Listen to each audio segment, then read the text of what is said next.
Hello, I'm William Michael, and it's Wednesday, April 10th. It's 12 p.m., so it's time for a daily study in sacred scripture. And today we're going to be looking at lesson 6 in the Academy's Sacred Scripture 1 course, which leads us to the study of Genesis chapter 6. So in recent lessons, we've read through the creation account. We looked at the fall of man in Genesis chapter 3. We learned about the history of Cain and Abel in chapter 4. And then in chapter 5, in our last lesson, we read through a genealogy of the descendants of Adam, from Adam down to Noah. And as we went through that genealogy, we talked about the purpose of genealogies, how they serve to connect parts of the history of salvation in the Old Testament. And we looked at how we moved from Adam, the first man, down through Noah. And we saw that concerning Noah, there was something of a prophecy spoken about him by his father.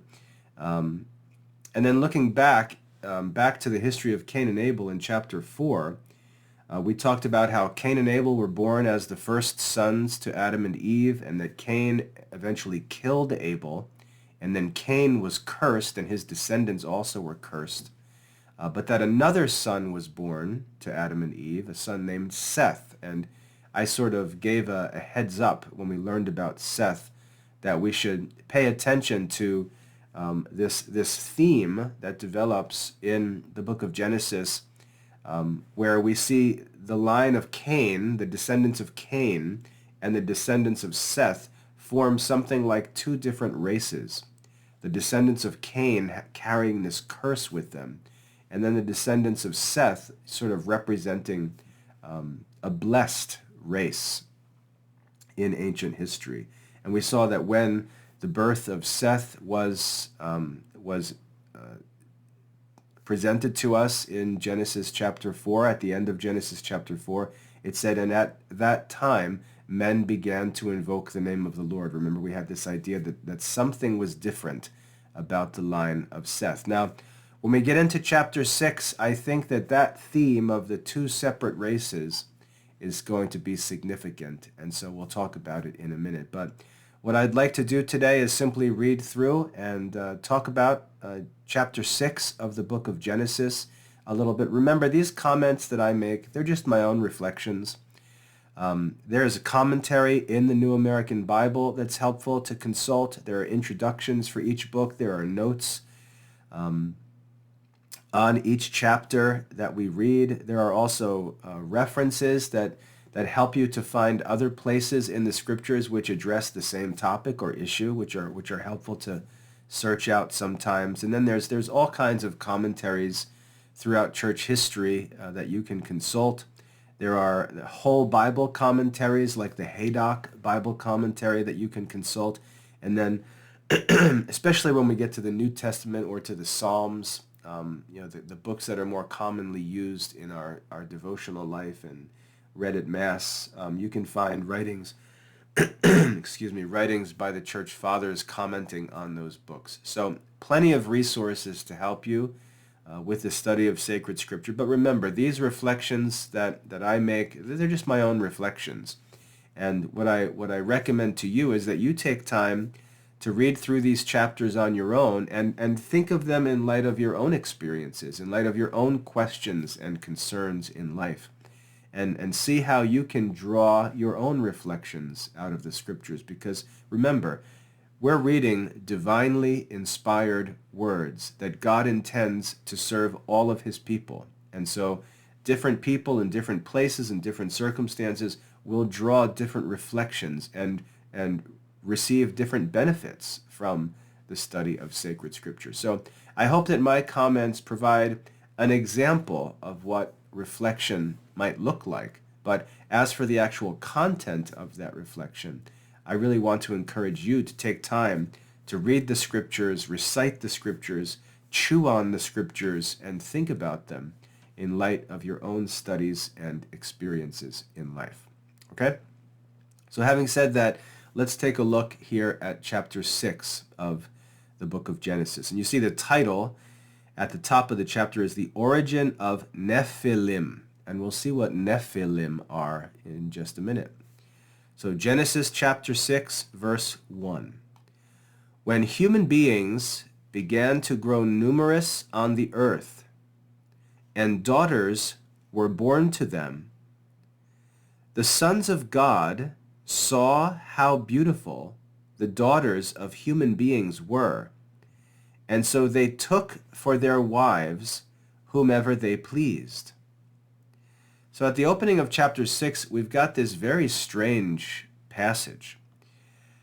When human beings began to grow numerous on the earth and daughters were born to them, the sons of God saw how beautiful the daughters of human beings were, and so they took for their wives whomever they pleased. Now, the reason why this is a strange passage is because that phrase, sons of God, in the scriptures is used in other places to refer to angels, for example.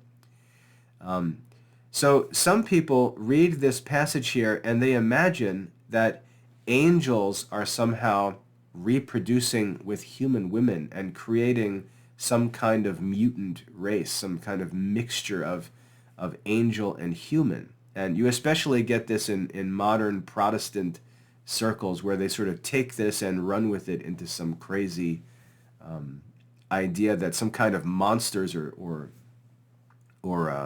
superhumans like demigods are produced by this intercourse between angels and men. But that's not a necessary interpretation of this passage, though.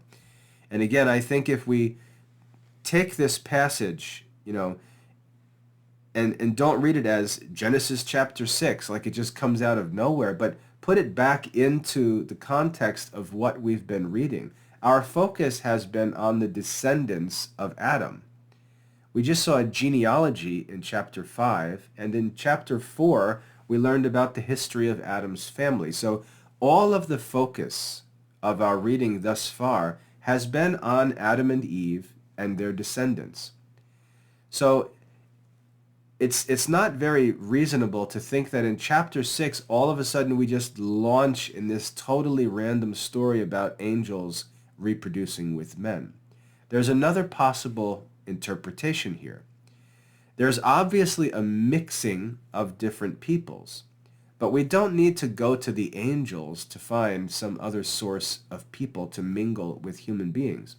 We can look back at what we've already read and remember this theme, as I mentioned, about the division of the races between the race of Cain, which was a cursed race, and the race of Seth, which was more of a blessed race. So we've already got two different sets or two different races of people, as it were.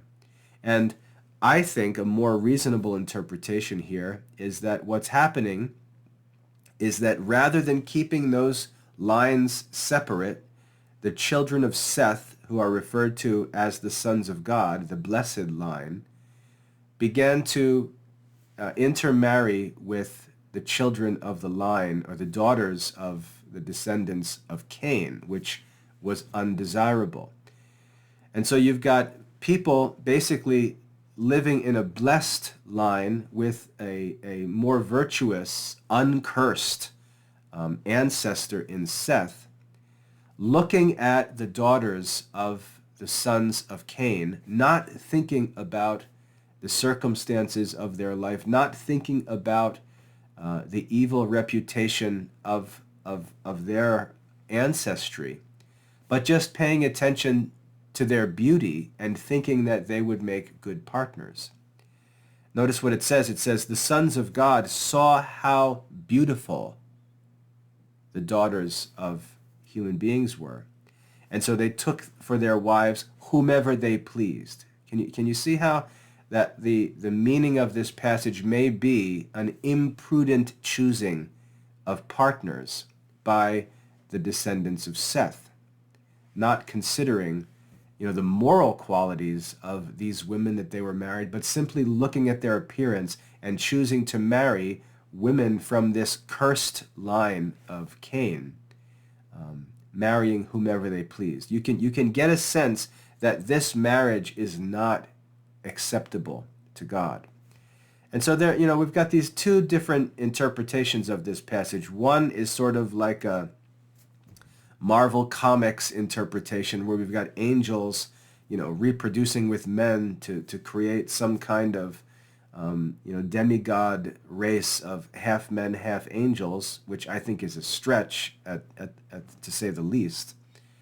But another possible translation, which is that the descendants of Seth, who should have kept themselves away from the descendants of Cain, intermarrying with women from the descendants of Cain simply because they are physically beautiful. Okay, I would argue for that for that interpretation. Now, if we scroll down to the notes here real quick, let me just check. If we scroll down to the notes, I'm not sure what the New American Bible has to say about this, but like I said, there are two different interpretations. The New American Bible may go with the angelic interpretation. I'm not sure, but you can check that out. It's an interesting question, but I've seen both interpretations, even in Catholic circles. But like I said, the Marvel comic interpretation is very common in popular circles today. But I just want to say that there is another possible interpretation of this story, and I think when we come back to Noah, I think there's even a stronger reason to hold that it was an intermingling of the descendants of Seth and Cain. But we'll get to that later. But it's a good example here of a very, very confusing passage, very mysterious, and a passage that has a number of different interpretations in history possible, and it's good for us to sort something like this out. Now, it's also good for us to try to find out if the church does authoritatively interpret it, because if the church does authoritatively interpret it, that's that. And, I have no problem with that. But I'm not sure that the church does provide us with an authoritative or dogmatic interpretation, so we can explore that on our own time. But anyway, we've got this story of the intermarrying of these two groups of persons, whoever they may be. Verse 3, then the Lord said, he's obviously displeased with whatever happened in verses 1 and 2, he's displeased. The Lord said, my spirit shall not remain in human beings forever, because they are only flesh. Their days shall comprise 120 years. And so we see here a diminishing of the life expectancy for human beings. We see that God sets something of a curse on man and says, no more of this long life. I'm going to reduce the life expectancy of men to 120 years, down from the 800, 600, 900 year lifespans that we saw in chapter 5. So the lifespan of man is reduced to 120 years because God is not pleased with men. He says, my spirit shall not remain in human beings forever, because they are only flesh. Verse 4, the Nephilim appeared on earth in those days as well as later, after the sons of God had intercourse with the daughters of human beings who bore them sons. They were the heroes of old, the men of renown. And so we've got introduced to us here this idea of the Nephilim, this group of people called the Nephilim. The Nephilim appeared on earth in those days as well as later, after the sons of God had intercourse with the daughters of human beings who bore them sons. They were the heroes of old, the men of renown. Now again, we've got a number of possible interpretations of this.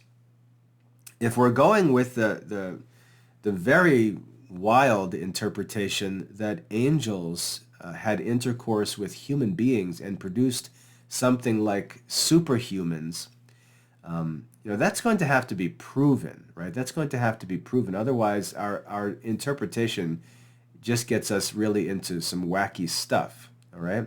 Notice that in condemning man in verse 3, God didn't say anything about angels. He didn't say, oh, now this is all messed up. Now the angels have been breeding with the humans, and now we've got this like half human race. Oh man, what a mess. God doesn't say anything like that. He simply he's complaining about men here. Okay? If there had been intercourse between angels and men, and angels are superior beings, I would think that God would say something or punish the angels for doing that. But he speaks only of men here, which again is why I don't think that crazy interpretation. I definitely don't think it's necessary, but I don't even think it's reasonable to go in that direction. It's sort of like saying something is a miracle. You'd really have to bear the burden of proof to say that something is a miracle. You can't just choose to have that as your interpretation. You've got to be able to prove that it's a miracle. And if it can be explained, or the cause of an event can be explained through natural means, then that would be preferred unless there was some necessary reason to go ahead and declare something to be a miracle. We see that that's how the church deals with claims of miracles. We don't just get to choose and say, you know what, I think it's a miracle. That's it. No, you would have to bear the burden of proof to show that it was in fact to be considered a miracle. And the same thing here. I think that if you're going to take an interpretation like, oh, you know what's happening here? Angels and humans are reproducing. I mean, different species don't reproduce in anywhere in creation. So you're really introducing some radically different ideas when another, I think, more plausible explanation in the context of what we've been reading is more reasonable. So that's why I would suggest the intermarrying of the races of men, which is why God's criticism is against men, as a more likely interpretation. Now, as far as this talk about how these descendants of apparently of these of this intermarriage became heroes of old and men of renown, that doesn't have to mean that they're some kind of superhuman. I mean, think about it. If the sons of God are referring to the descendants of Seth, and their concern should be to reproduce with women of their own kind who are devout, who invoke the name of the Lord, who are faithful, who are not wrapped up in all of the sins of the descendants of Cain. They should be focused on things like piety and virtue and the fear of the Lord, chastity and so on. That's what they should be looking for in partners. But if their attention is on the physical appearance, the physical beauty of women instead of those virtues, it's not unlikely that their offspring would be physically more impressive than the offspring of a more spiritual or virtuous marriage. I mean, people do that even today. People will look for partners who are athletic or who are a certain height or have a certain body type because they have this dream of creating the most beautiful children. Think about Hitler trying to control reproduction to produce like a master race. That's a common idea among people. So I don't necessarily think we have to immediately run to some kind of supernatural explanation because there's a greater generation produced by some intermarriage. I don't think that there's a need to go crazy with the interpretation. But anyway, I encourage you to search that out. It's a very interesting question. Verse 5, the warning of the flood. When the Lord saw, and again, notice how all of God's criticism is upon human beings. There's no talk of any angels. There's no punishment of spirits or anything like that. When the Lord saw how great the wickedness of human beings was on earth, and how every desire that their heart conceived was always nothing but evil. See, again, the criticism here is that human beings are evil. That's the criticism. That's the judgment. Human beings are evil. How would that be the reasonable conclusion from angels having intercourse with men? I don't think that the other things that are said in the passage make any sense in light of that interpretation, where if men of a devout race were choosing to marry into a sinful race because the women were pleasant to look at, that I could see as an immoral choice worthy of punishment. And I think that that's what's going on here. When the Lord saw how great the wickedness of human beings was on earth, and how every desire that their heart conceived was always nothing but evil, the Lord regretted making human beings on earth, and his heart was grieved.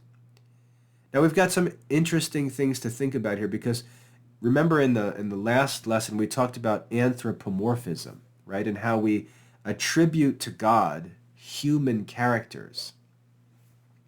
When we read these things, when we read that the Lord regretted making human beings and that his heart was grieved, we have to ask, should this be interpreted literally, as if God actually has a heart? Or is this just an attempt by God, through divine revelation, to communicate to us in ways that we understand, right? Should we read this literally and imagine that God is actually wringing his hands in heaven and pacing around, frustrated with himself, full of regrets that he did this? Everything in the past, present, and future was known to God in eternity. So it's not like God stumbles upon this problem and it's like, what have I done here? I wasn't thinking. Obviously that can't be true.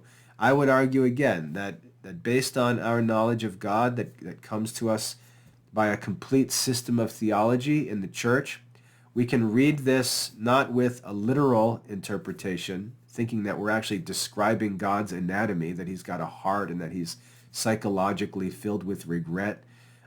I would argue that this is an example of anthropomorphism, where we're thinking about God by means of a similitude, by comparing God's thoughts, God's intentions with human thoughts and human intentions and human faculties, even human anatomy. We're using knowledge of ourselves to talk about God, which is the only way that we can talk about God, by means of similitude.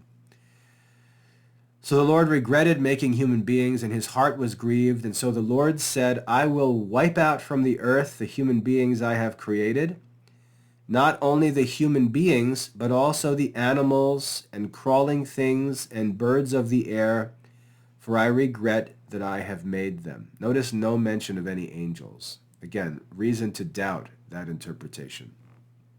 I will wipe out the animals that I have created, not only the human beings, but also the animals and crawling things and birds of the air, for I regret that I have made them. Now again,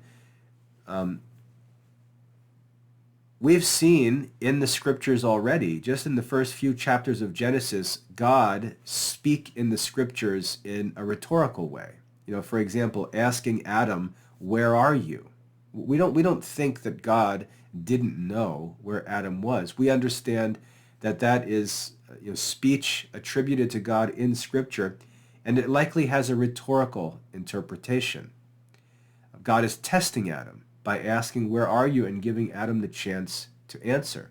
In the same way we saw in the history of Cain and Abel, God asked Cain, where is your brother, and what have you done? Not as if God actually doesn't know what happened or doesn't know where Abel is, because after that God says, your brother's blood cries to me from the ground. So we can see that God's behavior and language thus far, even in the little bit that we've read, has been figurative and rhetorical. It hasn't been intended to be interpreted literally. And so when God says something like this here, I will wipe out from the earth the human beings I've created, and also the animals and crawling things, because I regret that I have made them. I think rather than reading into that some kind of literal idea that God is actually filled with regret and that God can make bad decisions, it sounds like we're starting to talk about Greek and Roman gods who are constantly changing and making mistakes and things. rather than avoiding that, starting with our theological knowledge of the character of God and knowing that God is perfect in wisdom, he knew all things from eternity, and allowing our knowledge of God to read and interpret this sort of protects us from making literal interpretations like that and challenges us to think about what the meaning might really be. Because obviously God is not making mistakes. He's not filled with regret. What is the significance or intention of this passage? So God is displeased with men and plans to wipe them out. But in verse 8 we read, "But Noah found favor with the Lord." Noah found favor with the Lord. And remember back to Noah's birth when his father Lamech said that Noah would bring relief to the people. Noah found favor with the Lord. Verse 9, these are the descendants of Noah. Noah was a righteous man. And notice this, blameless in his generation. Blameless in his generation. Now, if we look at this description of Noah, we read that he was a righteous man. Noah was a righteous man, blameless in his generation. Now, what some people will do is read this and say, in his generation, that is, in his lifetime on earth, among men while he lived, in his generation, he was blameless. But that really doesn't make much sense. Another interpretation could be, in his when we talk about generation, we could be talking about reproduction. We could be talking about the family line in terms of intermarrying and things like that. And we can say, as for Noah, because Noah was a righteous man, he didn't run after the beautiful daughters of men. He was righteous and he was blameless in his generation. That is, in his line of descent. And notice that we're talking here in verse 9 about what? The descendants of Noah. The descendants, these are the descendants of Noah. Noah was a righteous man. He wasn't part of what we just read about. Noah was a righteous man. He found favor with God. Whatever had made God upset with men was not true of Noah. Noah was a righteous man. Noah was blameless in his generation. So I would argue that this continues to go along with that interpretation that there was an imprudent, unholy choosing of beautiful women who were not necessarily pious or righteous, choosing wives, choosing whomever they pleased, whomever they desired, and mixing these two races, mixing the line of Seth and the cursed line of Canaan. Whereas Noah was a righteous man, and in his descendants, they kept themselves away from that mess. They were blameless in their generation. And that's said in the context of verse 9, where we're told about the descendants of Noah. Not just Noah himself, but also his descendants. Noah walked with God. We saw that phrase used before when we learned about Enoch. Noah walked with God. Noah begot 3 sons, Shem, Ham, and Japheth.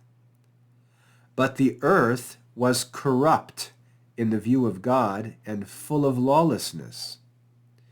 When God saw how corrupt the earth had become, since all mortals, again, notice he's not talking about angels, all mortals corrupted their ways on earth, God said to Noah, I see that the end of all mortals has come, for the earth is full of lawlessness because of mortals, not because of angels, because of mortals. So I am going to destroy them with the earth. So God tells Noah that he's going to destroy men in a similar way that we'll see later when God tells Jonah that he's going to destroy Nineveh. Right? God tells Noah, I'm going to destroy man with the earth.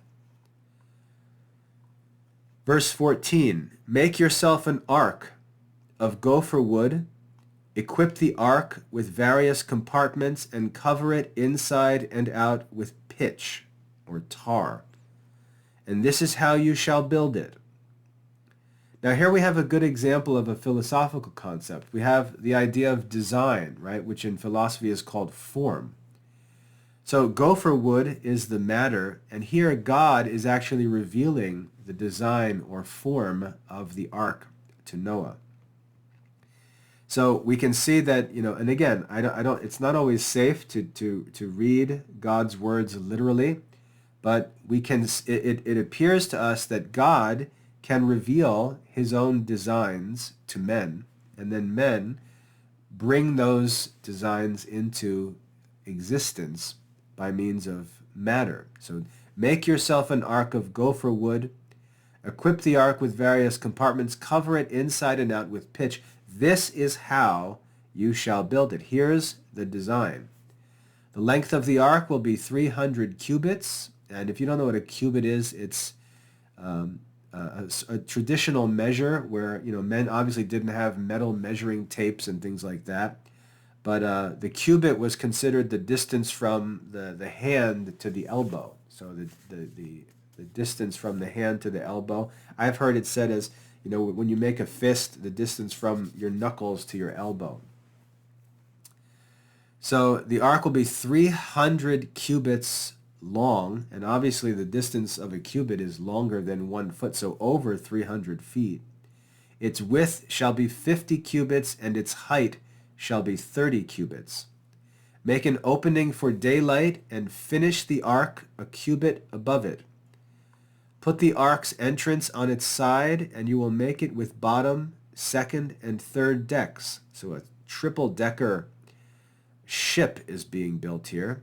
The design being revealed to Noah by God. I, on my part, so this may be a design that no man would have ever conceived, but God revealed it to Noah. I, on my part, am about to bring the flood waters on the earth to destroy all creatures under the sky in which there is the breath of life. Everything on earth shall perish. Notice God referring to water here. It's something significant to think about. If we think about the New Testament and the covenant God makes with us through Christ, we find that the sacrament of salvation is baptism. God actually uses water to save us. Here, in the time of Noah, God is using water to destroy sinful men. So it provides this interesting reflection or meditation on the element of water, how God can use it to destroy or to save. In this case, he uses it to destroy.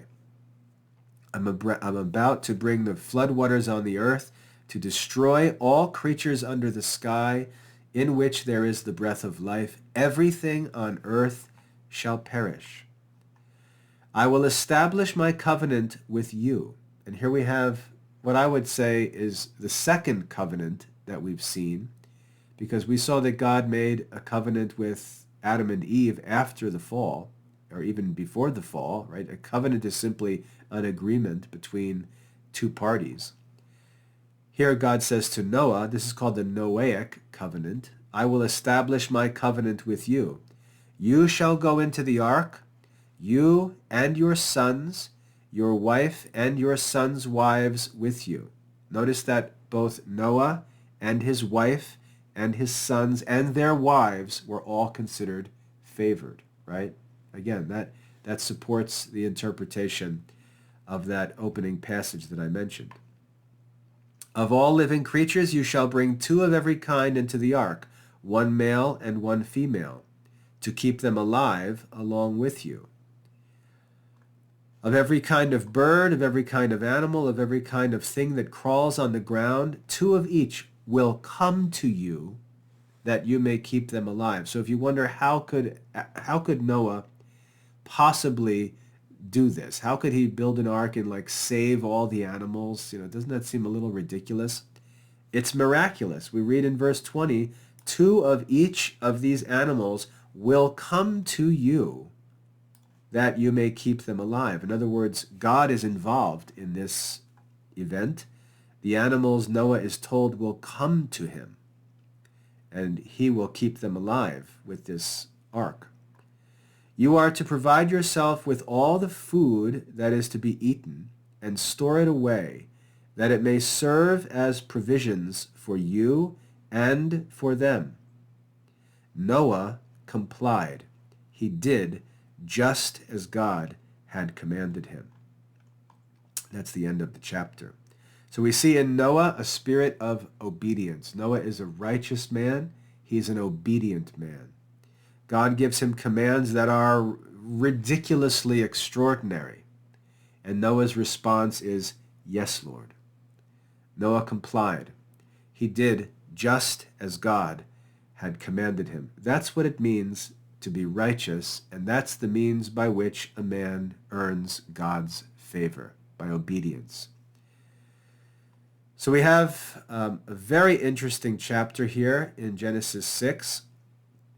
Again, I'd like to emphasize that this salvation of the righteous and of the animals through the ark is not some human act alone.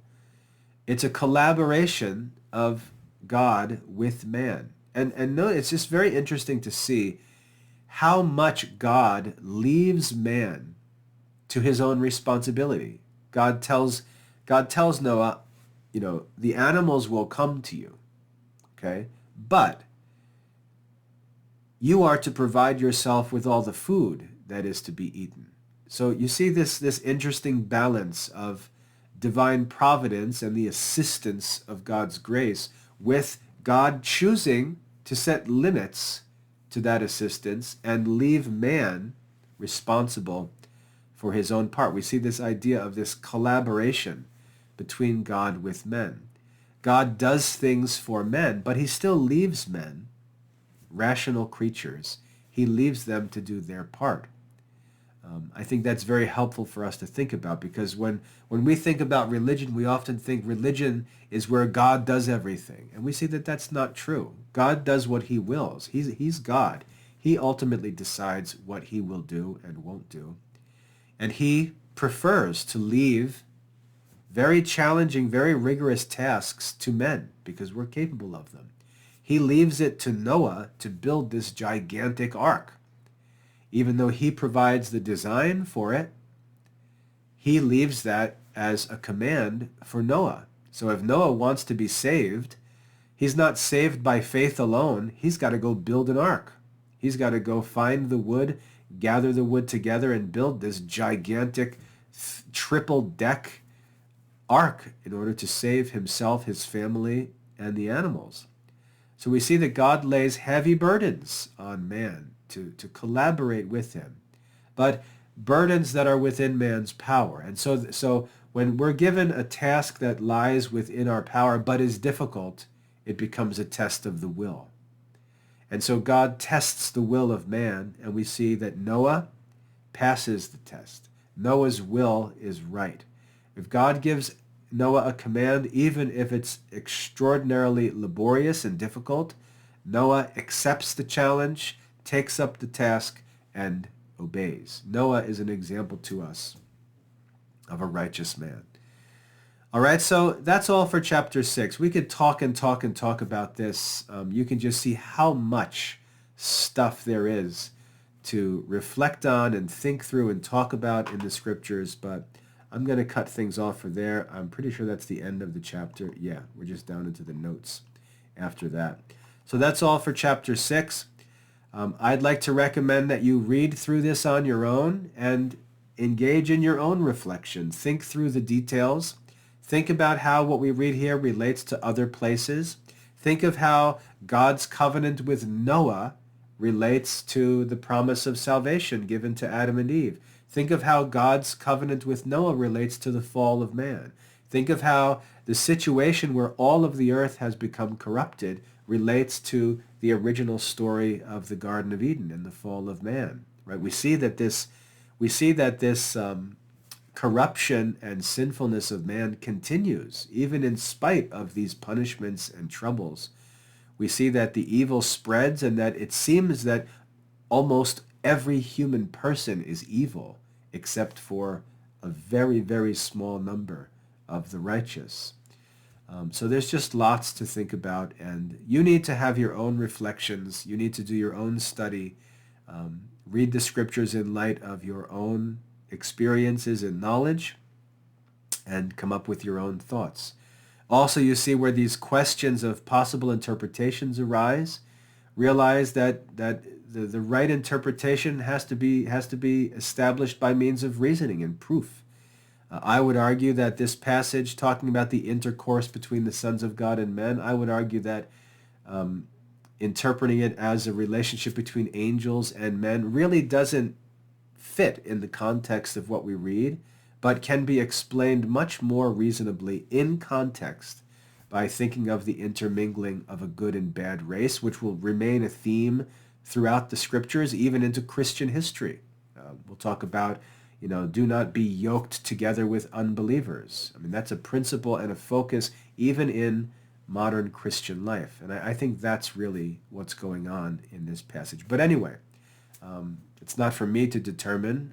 I'd like to know myself if the church has ever spoken on this authoritatively. But I want to wrap up there for today. Genesis chapter 6, read it on your own, complete the lesson assessment, think through those questions, and we'll continue studying sacred scripture together here, moving on to chapter 7 next time.